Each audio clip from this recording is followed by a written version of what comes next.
রাজ্য জুড়ে ফের তপ্ত স্বাস্থ্য ভবন চত্বর। বকেয়া বেতন ভাতা বৃদ্ধি এবং সামাজিক সুরক্ষার দাবিতে পশ্চিমবঙ্গ আশাকর্মী ইউনিয়নের ডাকে আজ এক বিশাল সমাবেশের আয়োজন করা হয়েছে। রাজ্যের কোনায় কোনায় ছড়িয়ে থাকা হাজার হাজার আশাকর্মী আজ কলকাতার রাজপথে।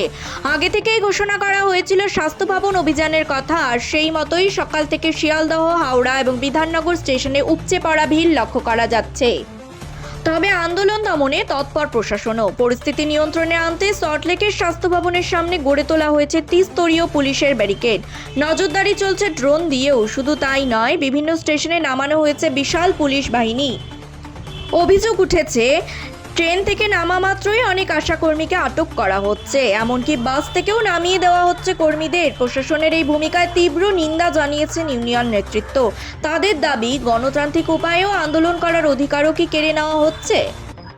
মূলত 5টি প্রধান দাবিতেই অন্যর অবস্থান। কর্মীদের দাবি, অবিলম্বে ভাতা বৃদ্ধি করতে হবে, সমস্ত বকেয়া টাকা মিটিয়ে দিতে হবে, অসুস্থতা বা অন্য প্রয়োজনে ছুটির ব্যবস্থা করতে হবে এবং কর্মরত অবস্থায় মৃত্যু হলে পরিবারের জন্য 5 লক্ষ টাকা ক্ষতিপূরণ নিশ্চিত করতে হবে। যতদিন না রাজ্য সরকার বা স্বাস্থ্য দপ্তর থেকে কোনো স্পষ্ট আশ্বাস মিলছে, ততদিন এই কর্মবিরতি এবং আন্দোলন চালিয়ে যাওয়ার হুঁশিয়ারি দিয়েছেন আন্দোলনকারীরা। সব মিলিয়ে স্বাস্থ্য ভবনের চারপাশ এখন দুর্গের চেহারা নিয়েছে। পুলিশ ও আন্দোলনকারী মহিলাদের মুখোমুখি অবস্থানে প্রবল উত্তেজনা ছড়িয়েছে সল্টলেক চত্বরে। এখন দেখার, সরকারের পক্ষ থেকে এই জট কাটাতে কোনো পদক্ষেপ নেওয়া হয় কি না। আর এমনই গুরুত্বপূর্ণ রাজনৈতিক ও প্রশাসনিক খবর সবার আগে পেতে সংগ্রাম নিউজ চ্যানেলকে লাইক করুন, ফলো করুন এবং সাবস্ক্রাইব করতে ভুলবেন না।